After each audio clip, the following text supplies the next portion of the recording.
how do you coach to that? How do you make someone feel motivated if they don't connect to something that they're doing every day? And so I found that while it is hard, it is a leader's responsibility to be someone who can find that personal motivator and connect it as much as possible to the work and to the mission of either what they're doing or what they're doing it for, who they're doing it for. I'm Devin Reed. And I'm Sheena Badani. And you're watching Reveal, the Revenue Intelligence podcast powered by Gong. Keep watching here to see the full interview, or if you like to listen to podcasts on the go, check out the links in the description below. And if you like what you hear, subscribe on YouTube, Apple Podcasts, or Spotify, or all of them. Why not? And while you're there, make sure to leave us a 5-star review. We personally read every single one, and I think I speak for both of us when I say they mean the world to us. Could not agree more, Devin. Now, without further ado, here's the episode you've been waiting for. All right. Well, hello, everyone. My name is Sadie McGraw, and I'm a commercial AE manager here at Gong. I will be guiding us through a conversation today all about coaching. I am thrilled to have 3 stellar sales coaches joining me on the panel today, and I will introduce them in just a minute. Now, my passion for coaching was sparked when I was a sales rep and a yoga student. I noticed that as a student, as a rep, I often gravitated toward wanting to help my peers hone their craft. And I quickly realized that I was so much more fulfilled by their wins that I was a part of than the wins that I was having on my own. So now I've been a sales manager and a yoga instructor for about 8 years. And one of my biggest learnings has been that the one-size-fits-all approach just does not work. So I have to ask, do we have any yogis in the house? Hands up. Love to see it. So imagine that I asked you all to stand up, put your hands on the floor, and kick your legs in the air and do a handstand.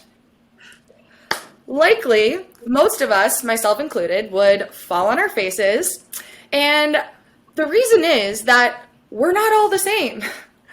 What I tell one of you, I would need to tell the other something very different to get you up into a handstand. So I would need to see your yogi game tape and use your unique anatomy to successfully coach you into a handstand. And it's the same way with sales managers. We have to watch our reps' game tape. We have to use specific data that's specific to that person to actually successfully coach them to greatness. So for me, that satisfaction that I get from doing this type of coaching, watching my reps transform, experiencing them accomplishing their personal and professional goals is the main reason that I absolutely love my job. So it's really no surprise that I found my way to Gong, where I get to partner with my reps every day to teach other sales leaders like all of you how to nail individualized, data-driven, motivational coaching. So I am so excited to be moderating this conversation today between 3 absolute all-star sales coaches as we dig into high impact coaching that produces big results. We will cover both the challenges and the best practices in 3 critical coaching areas: sales skills, deal execution, and motivation. Now, my hope is that each of you will walk away today with one thing that you can implement immediately to coach your team to be the best that they can be. And if any of you figure out by the end of this how to do a handstand, send me a picture on LinkedIn, and $5 Starbucks gift card is on me. Now, please join me in welcoming Nick Christolos, Senior Mid-Market Sales Manager at Drift, Mona Seat, Director of Learning and Development at Indeed, and Niki Phillips, Director of Mid-Market at Hootsuite. As a quick intro, I would love to hear from you guys a story, guys and gals, forgive me, a story about a coach that made a significant impact either on your life or on your career. So Niki, please kick us off. Yeah, thank you, Sadie. So, hi, I'm Niki. And when I think about one of my early career mentors, shout out to Ross Morgan at Touch Bistro, he really laid the framework for me being a successful salesperson. And I always think of two things that he'd preach. And one is be bold. So, too many salespeople, they tiptoe around the prospect, and it can create a kind of power imbalance where you think your time is less valuable. So, he always taught me ask the tough questions, set expectations, value your own time and energy. And two, he coached on the importance of reverse engineering your sales process and not winging it. So have a plan, have a process, have metrics that you hold yourself accountable to, and you're way more likely to be successful. Spot on. Mona would love to hear. Or actually, sorry, Nick, you can go next.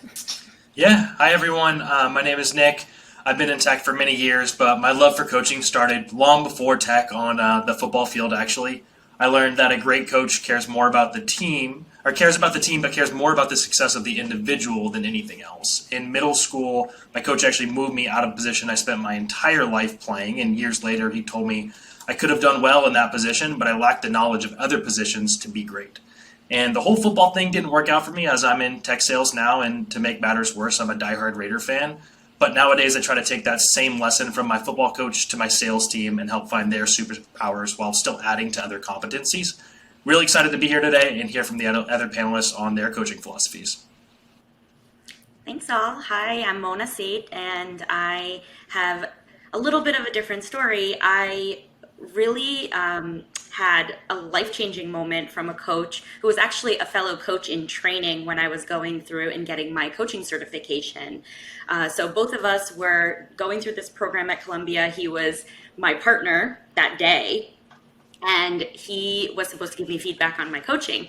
And so I did my little coaching spiel on him, and then he gave me feedback. And he said, Mona, when you're talking to somebody and having a coaching conversation with them, think of it like they're playing cards and they have a hand full of cards that you can't see. Every time they share a piece of information or a piece of their life, whether it's tiny or large, they're showing you one card of their hand. And that blew me away because it was such a great lesson in not being in my own head to think about what the next question was and what do I have to ask and come up with smart questions. It was just listen to what they're already giving you and go off of those cards that you see in their hand. So really excited to be here and can't wait to get into the discussion. I mean, it's been how many minutes, and I feel like I should be taking notes. Already such good nuggets of wisdom are being shared. Thank you all for sharing that, and I'll round us out by sharing my story. So the most impactful coach I had was my manager at LinkedIn when I first became an SD manager. Shout out Aaron Naldoza. So I would say the theme of our coaching relationship was he let me fail. So instead of telling me what to do, he asked questions to guide me to the answers on my own. And my team was really struggling when I took them over. So did it take a lot longer to turn the ship around because he didn't give me just the answers that probably would have gotten us there faster? Yes, it took a long time. And did I miss my quota for the first 4 months of being a manager? Absolutely. But what I learned in that process fueled my success and my rep success ever since. And I think what really stuck out to me is how empowered I felt to challenge my team and also support them in a way that I hadn't before.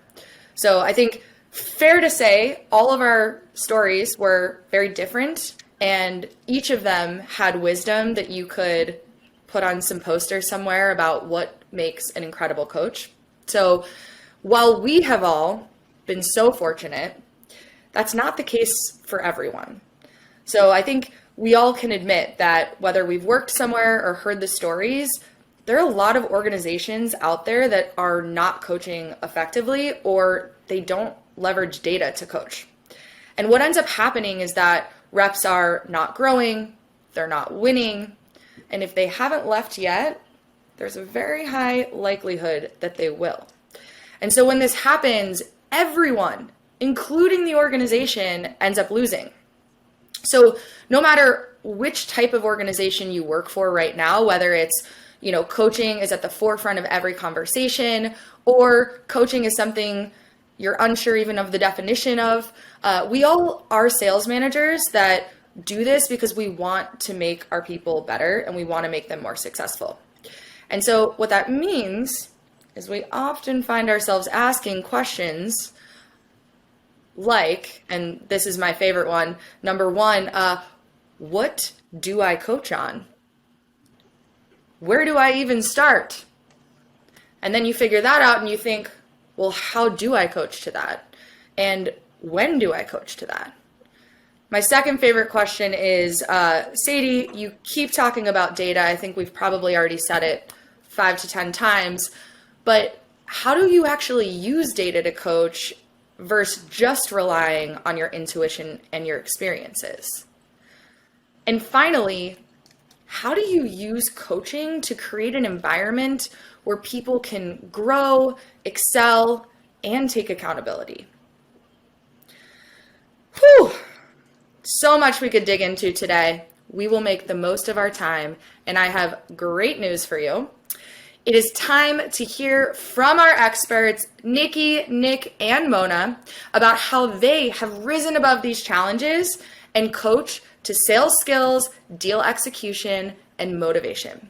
So, panelists, the way we will do this is I will ask you a question, direct you a question, and then please jump in with your answer. Let's try to hold it to 60 seconds or less. And then I would love the rest of you, panelists, please jump in when you have something relevant to share. We will make this a fun conversation, and I promise you that if we're going off the rails, I will pull us right back on. So, sound good? Upfront contract? Awesome. So, sales coaching, let's start there. So sales coaching, these are the skills and behaviors across all customer-facing interactions. So Nick, I want to start with you. We've got so many flavors.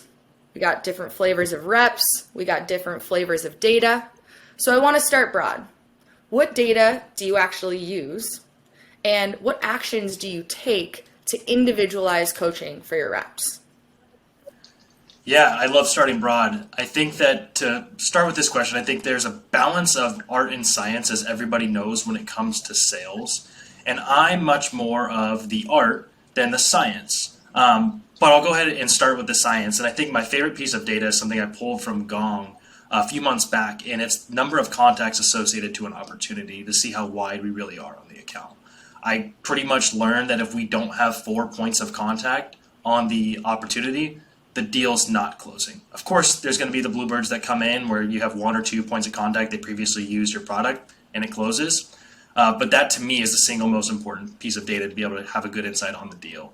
When it comes to the art, I think that ultimately data will never replace doing the actual work. Managers have to spend time listening to calls each week and to hear their reps' voices on the phone with prospective clients to be able to individualize that coaching.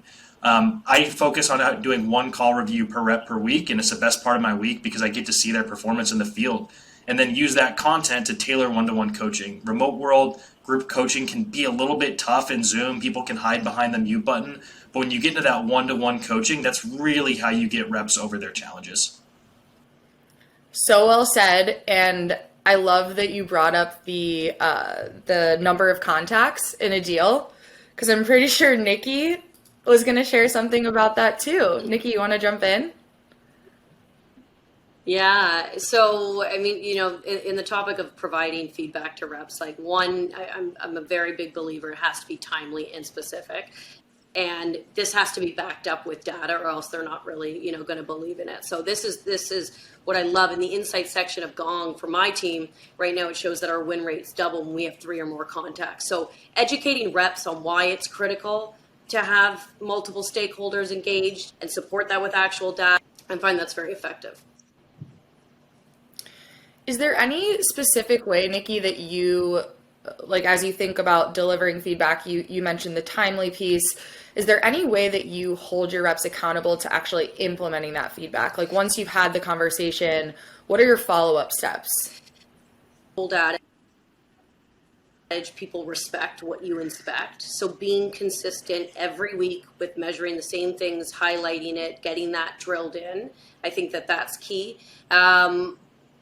Lastly, I think you also have to ask your reps to provide feedback. So as an early manager, I was always so quick to give the answer. At Touch Bistro, I was promoted from AE to manager. And of course, I knew all the answers. I knew the product, I knew the objections. And I felt like that actually hurt me as a coach and hurt me, keeping everybody accountable because I was so quick to give those answers. So I think a good sales coach gives the space for the reps to be introspective and hold themselves accountable and come back with the answer and kind of co-create a strategy for coaching. I love that idea of co-creating a strategy, and truly of all the coaching I've gotten in my 10 years, that's the story that sticks out to me the most, is when I was given space, like I shared with you guys, to figure it out on my own. I'm excited to hear from you, Mona, because you have a very interesting and unique perspective in this conversation today, since your full-time job is to coach people like me, Niki, and Nick on how to be incredible coaches. So I'd love to hear from you. You get so much exposure to so many different leaders. Can you share some stories of tips or a tip that you swear by? Yeah. So that's my favorite part of my job, is to work with leaders and just learn from them, teach them, encourage them, and really being able to share that information. So, Sadie, I know you mentioned in the beginning that sometimes it's like that first question of somebody trying to coach is, where do I start? And I think the best tip that I've learned over watching multiple sales leaders, but I'm thinking of two in particular, two senior sales leaders that are in the business right now. Watching them, I've learned that really the best tip is to know, what do my reps or whomever you're coaching, whether that's another leader or an individual contributor, what do they need right now? And so what do I mean by that? I mean, do they need training? Do they need coaching? Or do they need the answer? And sometimes what they want versus what they need are two different things. So really focusing on what they need right now. And an example is, we have people who are on the phone with clients day in, day out. Mm-hmm. And in that moment, if a rep is maybe stuck on something or doesn't have the answer, they look to their manager when we were in the office, sometimes when you're shadowing calls or you can get a ping, but they're looking to their manager to maybe help them right in that moment. And in that moment, they don't need coaching. They don't need to be asked, what do you think you should do? What do you think the answer is? That's not the right thing at the right moment, because that'll let the rep lose credibility with the client. So really, it's identifying what in that moment is needed, and in that moment, an answer is needed. Afterwards, you can pull back and say, hey, I gave you that answer. How do you think I got to it? Let's talk about it. Let's figure it out. So that's been the number one tip, is not to always assume that coaching is the right answer for everything, that blanket approach that you talked about, but really, what does that person need now? And then how can I weave in coaching whenever the time is right for learning opportunity to happen? So well said. And I think it's important, just if you don't mind sharing, just the distinction between, in your mind, coaching, training, and teaching. Like, how do you define each other?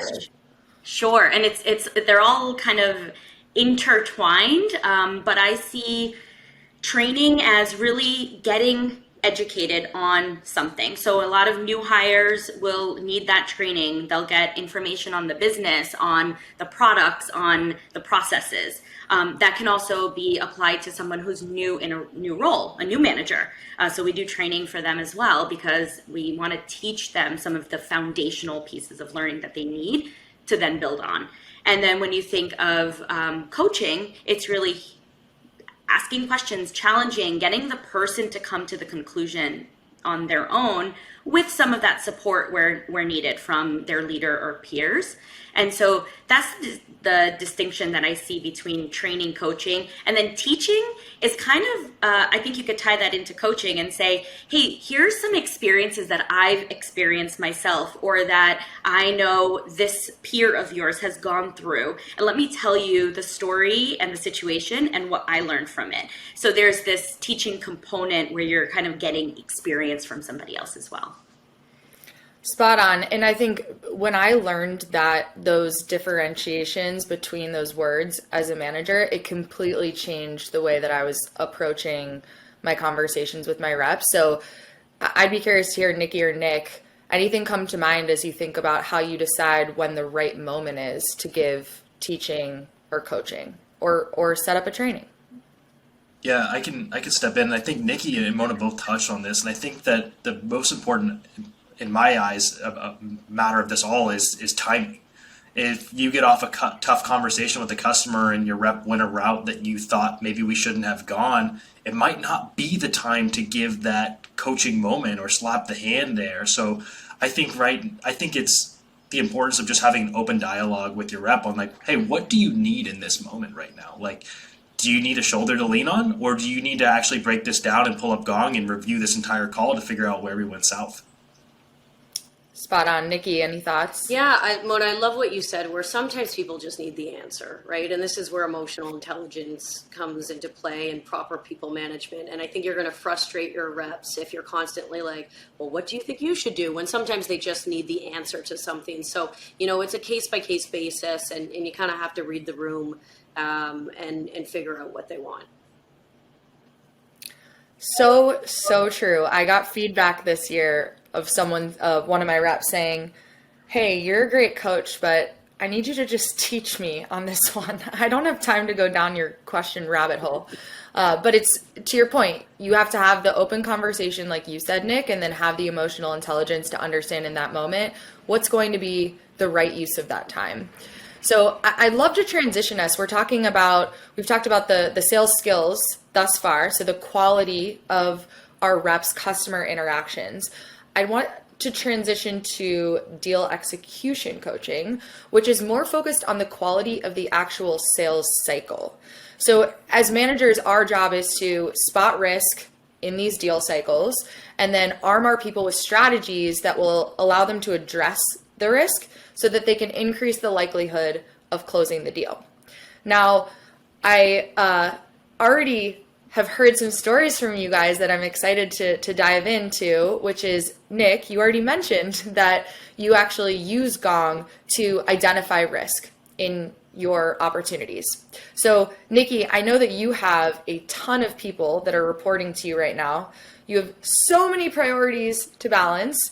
So I'd love to hear, how do you detect deal risk before it's too late? And then how do you coach people through it? Yeah, so I think in an ideal world, you want to get ahead of deal risk, and you want to have a checklist of common pitfalls that usually will stall deals. So for us, it's usually centered around relying too much on one contact or champion at the organization. You're not uncovering actual business value. You're getting trapped into, feature comparisons, or you're not discussing pricing early. So you want to incorporate this checklist as part of your sales process, and this will help drive behavior within your deals and help you coach better and identify deal risk early.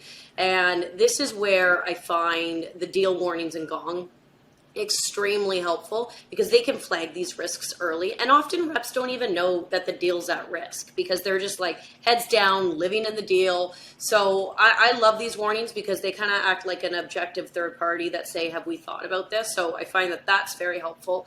And another thing that I found very effective with coaching reps through deal risk is peer assessment and peer discussion with early stage opportunities. So for example, on my team, we've got a weekly standing key deals meeting where as a team, we have new reps present deals. They ask questions to help identify early risk on deals, and they give their input and can say, I lost a deal over this a couple weeks ago. So I find that this is a very effective and scalable way to get multiple eyes and identify deal risk, these peer assessment meetings.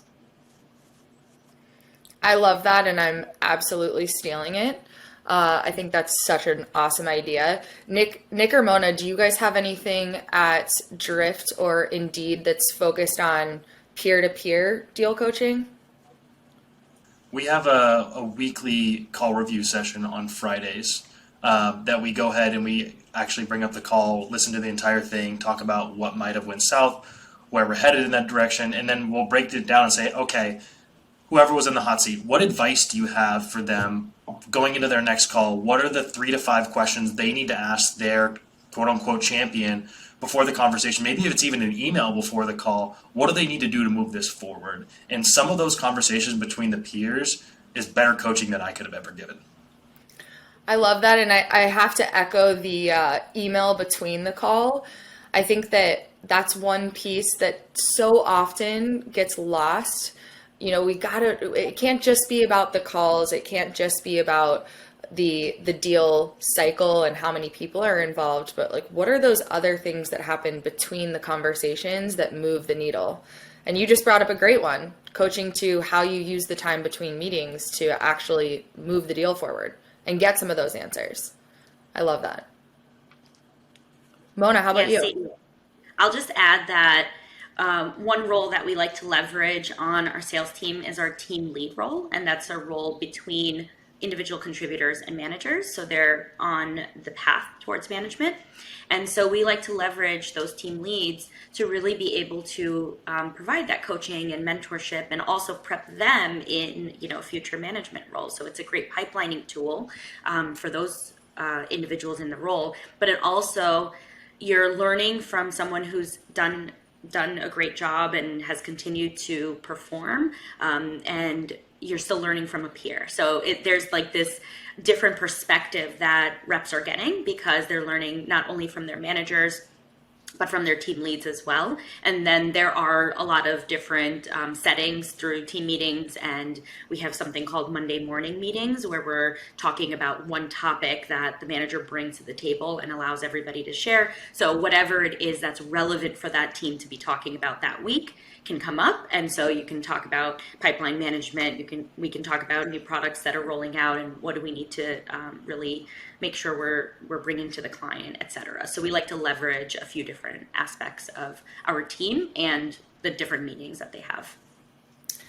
That's awesome. Do any of you have team leads, Niki or Nick?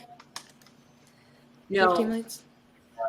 No, I don't, but Yeah, I definitely. we don't either, but yeah, we were talking about it though recently, and I love, Mona, that you guys have created an environment where, I'm sure it happens amongst a bunch of different reps, but giving them that recognition and that path it's incredible. Great way to pump up that talent pipeline. That's awesome. Yeah. Nick, I have a question for you. So picture yourself. It's just another manic Monday. Your forecast is due. Your Slack is blowing up. You're back to back with meetings. Please tell us, how do you prioritize which deals to focus on? I feel like my stress just went up from you going through that just now, because it's so real, right? Especially remote. Like, Slack is the number one way you communicate, and I feel like at all times of the day I have like 50 plus notifications going on. But there's always going to be chaos. Like, I don't remember the last day where I was like, wow, that was such an easy day. I had no calls, no emails. Like, that was so chill.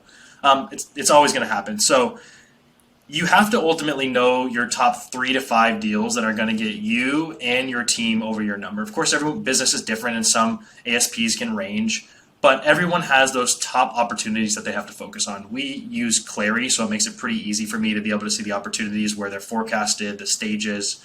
But I look at it like you need to know the ins and outs of those deals as if your CRO or your VP of sales is going to call you. We're a med pick shop, so I try to just think about what do I not know about this opportunity, because I'm going to get a call at some point where my boss is going to say, like, what's the risk associated to this opportunity? Why is it in most likely and why is it not in commit? And if I can't answer that, then I'm in a bad spot. So I look at it like you need to know those deals as strong as your reps do.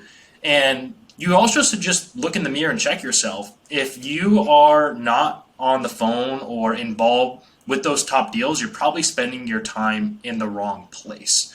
An example is at the end of the last quarter, there were a couple big opportunities out there, and there were some calls taking place, and there were maybe some sidebar conversations. But I was talking with one of my reps, and she was like, "No, I need you on this call." And I looked at it, and I had all of these internals, and I just reached out to my boss, and I was like, "Hey, I got to get off these internals. I need to join these customer calls." So make sure you're spending your time in the right place.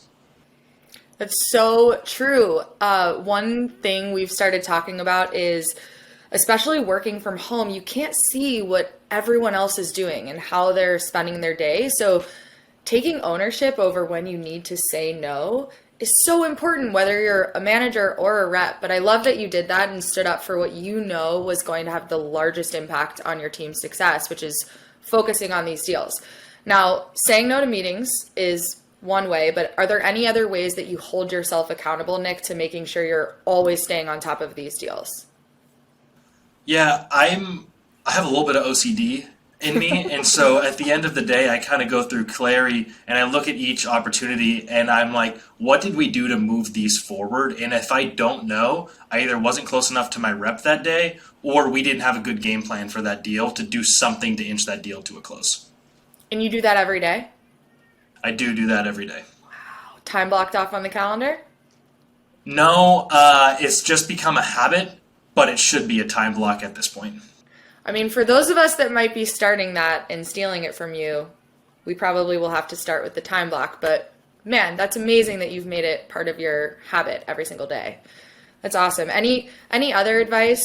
Mona, any thoughts on what you've seen from leaders on how they, hold themselves to both coaching deal strategy and execution while also skills and behavior? Like, how do they stay on top of deals but also be coaching their people? Yeah, it's a tough one for sure, because there's a lot that makes up that one rep, and then you have a team of multiple reps. And so one thing we like to do is we've tried to create a process around it so that we're not leaving it really up to chance. We're trying to give guidance and support from a learning and development standpoint. And so what we've done is create something called the coaching diaries for our sales leaders. And with that, we really focus on 3 key things that they should be focusing on when thinking about coaching a rep. And those 3 things are their calls. So we use Gong for that. And so we're, really encouraging them and also providing training and support to say, here are the things you can listen to. Here are the themes you want to hear from your reps. What are opportunities? What are challenges? The second thing is really deals and pipeline management. So within the system, are they set up for success? And so both of those, I think, are a little bit easier to track because there's numbers involved, there's data, there's metrics. The third one, in my opinion, is a little bit harder, which is how are these reps showing up for work each day? How are they showing up for themselves? How are they showing up for their teams and their clients? And that's more on that professionalism, behavioral side. But we want sales leaders to coach to that as well. One stat that I was looking at, it was from a Gartner study in 2019, was that managers spent 9% of their time coaching to professional development of their reps. But 70% of reps and employees feel like they're not actually developed yet for their current job. So the skill set that they have in their current job, 70% of people felt like they don't have enough, and forget a future role. So one thing that's really important is, when you think of a new job, you want to make sure you have really great performance, but you also need that EQ and that behavioral piece tied in. So we really allow them to have that guidance through these coaching diaries. And then we track them through KPIs that we've worked with these senior leaders in sales to agree on. And so, for example, one KPI is time. I know time is not always the best factor to measure coaching, but we do ask that leaders are coaching 30 minutes per week per rep. And that could be scattered amongst one-on-ones, on-the-spot coaching, listening to Gong calls, whatever it may be, but then just making sure you're covering your entire team and giving them the same equal opportunity in that coaching. That's amazing. I will say, anytime that we are it almost feels like more consulting when someone buys Gong and then we're trying to tell them, here's how to create a culture of coaching, that idea of specific metrics for managers is essential to making sure that it gets adopted, and then you're tracking that over time. So I love that you are ahead of the curve. I think that does really transition us to the next section, which is all about motivation coaching. And the reason why I think this transitions well is because you mentioned this third category. Like we've got our sales skills, we've got deal execution that we're coaching to, but then there's this other area of professionalism. And then we've got another area of motivation, and they sort of blend together in a lot of ways. But I want to focus on motivation because I think it is a very juicy, polarizing topic, personally. I have spent many a happy hours with different sales leaders debating if, one, can you even coach motivation, or does it have to be inherent?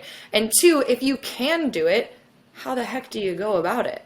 So I would love to hear, I'd love to hear from Mona, if you can tell us a little bit about what you've seen, or maybe what you've coached leaders to do to go that extra mile to unlock motivation amongst their reps. Yeah, like you said, this is the trickiest thing of all, I think, because when you think of motivation, there's the external factors. So I think we have more control over that through leadership, through our company and organization. So what are those extra, salary, bonus, comp, and anything, benefits around those things. But then there's that intrinsic part, and that part is very personal. And so how do you coach to that? How do you make someone feel motivated if they don't connect to something that they're doing every day? And so I found that while it is hard, it is a leader's responsibility to be someone who can find that personal motivator and connect it as much as possible to the work and to the mission of either what they're doing or what they're doing it for, who they're doing it for. So for example, if you think about the day-to-day of a sales role, there's commonalities amongst all sales roles in some way, right? You're working with clients, you're trying to get business in, you're planning and prepping through pipeline management, et cetera. So that day-to-day. Now, somebody might not feel like that is the fire that fuels them, but can you connect that back to the larger mission of the company? So at Indeed, our mission is we help people get jobs. Can you tie in what you do every single day and how that actually connects to somebody getting a job, which is their livelihood, which is really important. So finding what it is, and you have to do that through conversations. And that's where coaching comes into play. It's asking good questions, being really curious, not just using coaching for the day-to-day of the role, but really to get to understand the person, because that's how you'll make that connection. So that's how I see it's possible to do that. And then at the end of the day, it takes two. So that rep needs to also find that motivation for themselves as well. Yep, I totally agree. And it's funny, I would love to take a quick poll. So raise your hand if you have taken that time to sit down and dig in with your rep on what their personal goals are, their professional goals, their ambitions, and you start the quarter or the year with this awesome understanding of exactly what they're driving toward, and then you completely forget to ever bring it up again. Anyone else? Yep. All right. We can all admit it. Yep. So, Niki, I would love to hear from you. How do you continue to put what you find out in that meeting, that one-on-one, how do you continue to put that motivation point in front of your reps when you are coaching? Yeah, so, and this builds on what Mona was saying. You have to get very clear on what their individual motivation is. And, I think the biggest mistake that we can make as leaders is assume that everybody has the same motivation. So some of your reps are going to want to move into a leadership coaching role. Some of them are just going to want to maybe move up market, work bigger deals, and go into an enterprise role. Some of them might want to go into client management and account management, and some of them just might want to be heads down, make as much money as possible. So get very clear on what their motivation, what their career aspirations are, and then coach to that. And I'll give you an example. So I've got a rep who wants to move into an enterprise role. So I know that kind of my North Star with coaching with them, I have to focus on value-based conversations, strategic conversations. And if I see, short discovery calls, we're not probing for power, all of that will help frame my coaching conversations as we're working to level up for an enterprise role. And I think lastly, it's so important to coach with data. We all know that, but you have to take a step back from the dashboard. Like as leaders, if we get just sucked in to dashboards and reports, especially in our new world where we're working remotely, and that's all that we're constantly talking about, it will actually suck the life out of your reps and negatively impact your coaching efforts. So I think reps need to feel like you care about their development as a person. And it's really hard to do if you're pulling up CRM reports in every single one-on-one. That is spot on. I could not agree more.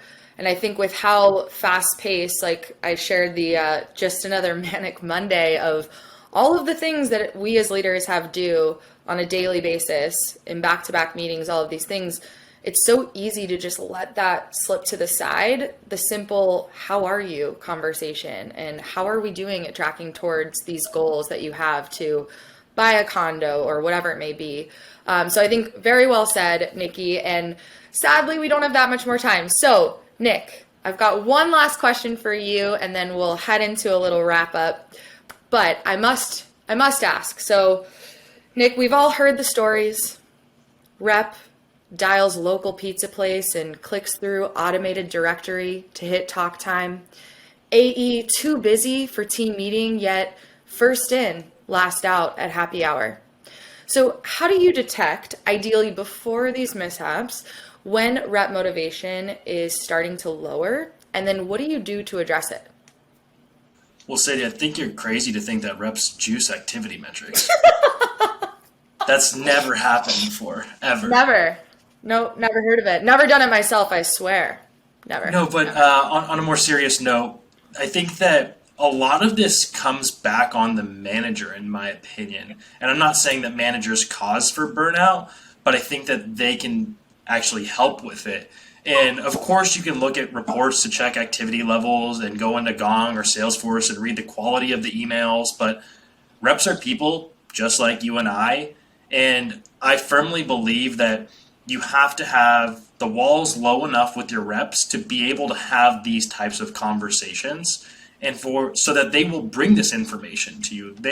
If you don't have a good relationship with your rep, there's no chance they're going to give you a call and say, "Hey Nick, I don't feel well and I'm tired and I can't do any of this," because that's not a productive conversation if you don't have the relationship. So a book that I really recommend on this topic is The 5 Languages of Appreciation in the Workplace. I can't remember exactly who it was by, but it was recommended to me by our Senior Director of Solutions Consulting, and it really changed my outlook on how do people feel valued in the workplace. And you have to have that conversation. And Niki, you had talked about the motivation behind people, and when I had first moved into a manager role, I was talking to one of my reps and I was like, "Hey, look at this. You are so close to being number 1 in mid-market." And she was like, "Nick, I don't care. That doesn't motivate me." And I was completely dumbfounded. And I really paused for 5 seconds. I was like, "What do you mean?" And it ended up being such a productive conversation about what actually motivated her. So I highly recommend what Niki was talking about. Find that motivation, because a lot of times burnout is just caused simply by people not feeling motivated in the workplace. It's so true. It's almost like it would be like us trying to sell a deal without doing discovery. Like, we have to do discovery on our people to figure out what exactly they're driving towards, so that we can tie back. You all said this, but tie it back every single day to what that end goal is. So beautifully said, all of you. I cannot thank you all enough for all of the incredible coaching advice that you shared today. So to wrap us up, I've got a couple thoughts, but first, I would like to hear from each of you in one sentence. What is one thing that you learned from another panelist today that you are going to put into action? So Niki, do you mind kicking us off? Yeah, I wrote down Mona's 1 topic, 1 week focus. So I love that, just getting very narrow with one focus and perfecting that. Amen. Simplicity, simplicity, simplicity. Mona, how about you? Yeah, Nick mentioned making time for the things that are important right then and there, and that really resonated with me. So just wanting to make sure I carve out that time for my people. Amazing. Nick. Niki had talked about using data to back up what you recommend, and I think that oftentimes I give too much gut calls, and I need to bring in a little bit more data to be able to back up my rationale behind things. What a beautiful realization on a coaching conversation about data, Nick. Look at that. I love it. I think mine's a little bit more about my reps, which is I do not give them space for peer-to-peer deal coaching. And I think it's a huge miss. I'm so focused on being so involved. And that's one thing that I want to make a change on. So of course, for all of you out there, number one, if you have been practicing a handstand this entire time, send me a picture. Again, you get a Starbucks gift card. And number two, I hope that each of you are taking away a learning, just like us, that you can implement immediately to be a better coach. So as a next step, because Gong would alert my manager if I didn't lock in next steps with you, I would love you all to connect with me on LinkedIn and message me your one takeaway from today that you are going to implement with your team. So, to take us home, we all shared stories when we started this conversation today about the most impactful coaches in our lives. Now, I'm sure all of you had someone come to mind, and first, go let them know. Talk about recognition, what a moment of celebration for them to hear from you.